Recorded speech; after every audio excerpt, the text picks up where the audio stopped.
Lilo and the Fox in the Forest. Under the wide shade of a big mango tree, at the edge of a quiet forest, lived a curious little rabbit named Lilo. Every morning, she hopped across the grassy field, sniffing flowers, chasing butterflies, and listening to the soft hum of bees. Her parents often reminded her, "Lilo, always tell us where you're going. The forest can be dangerous if you go too far."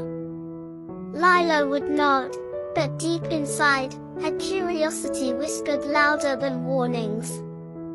One sunny morning, while hopping near the trees, something shiny caught her eye. Between the bushes, bright red berries gleamed like tiny rubies.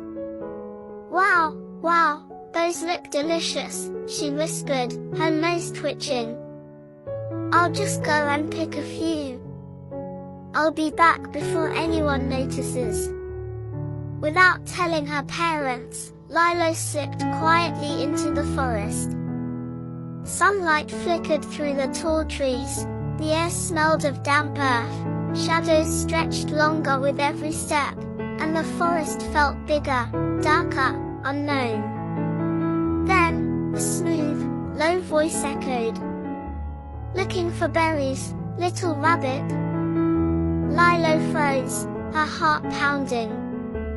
She turned slowly, and saw a tall fox, with orange fur and a cunning smile. "I know where to find the best ones," said the fox, his tail swishing slowly. "Follow me." Lilo hesitated. "My papa says I shouldn't talk to strangers." "Oh, I'm not a stranger," said the fox kindly. "Everyone around here knows me." Lilo blinked. "Really, really?" "Of course." "Come this way, you'll thank me later," said the fox. And with that, Lilo followed, her paws soft on the forest floor, her heart beating faster and faster, faster than ever. At first, it felt like an adventure. The forest air was cool, scented with wet leaves. Tiny birds chirped above, and sunlight flickered through the branches. But as they went deeper, the trees grew closer together, the air felt heavier, the birds went silent, and a quiet tension filled every step. Lilo slowed down. Mr. Fox, where are the berries?" The fox didn't answer immediately. His friendly grin had faded, replaced by eyes that gleamed strangely in the shadows. "We're almost there," he said, his voice low, cold, threatening. Lilo's ears twitched, her heart raced. I think I should go home now." The fox stepped closer. "Oh no, little rabbit, we're not done yet." Suddenly, the ground opened into a clearing, dark and strange. Lilo's eyes widened. There, hidden among the bushes, were sharp sticks and a tangled net, a trap.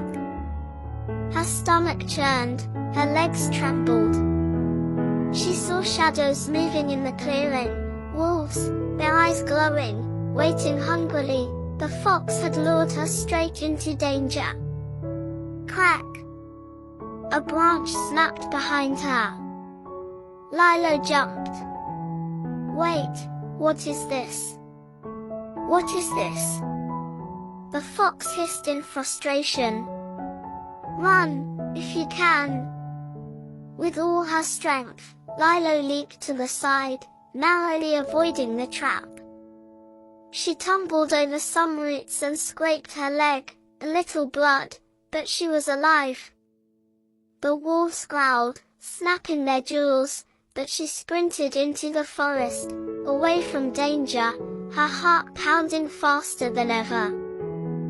Through the thick underbrush, she ran, her paws slippery on wet leaves, branches scratching her fur. "Mama! Papa! Help! Help!" she cried. Then, tweet! A loud whistle echoed through the trees.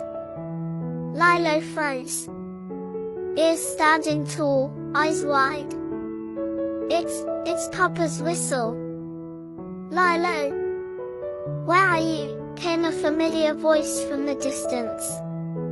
The fox growled angrily and disappeared into the shadows, disappointed, his plan foiled.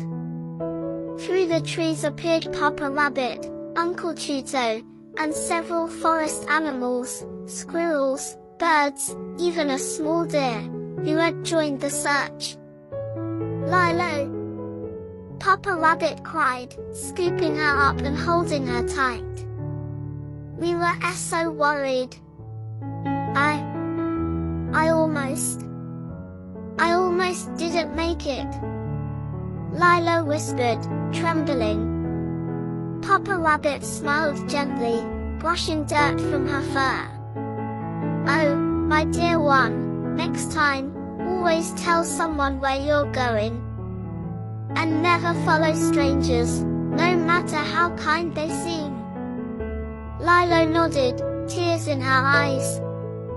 I promise, Papa." When LILO returned home, she could hardly sit still. She told all the young animals in the forest what had happened, how curiosity had nearly gotten her trapped, how the fox had tried to trick her, and how she had narrowly escaped the wolves. I learned something very important," she told them. "You must always tell someone where you are going. You must never follow strangers, no matter how kind they seem. You can be brave, and you can survive, but it's safer to be careful." The young animals listened closely, eyes wide, hearts open. From that day on, LILO was more careful, but she also helped others understand the dangers of the forest. She taught them the lesson she had learned the hard way, yet she told it with warmth, courage, and hope. Outside, the stars sparkled above the forest, peaceful, calm, full of love, and full of lessons remembered.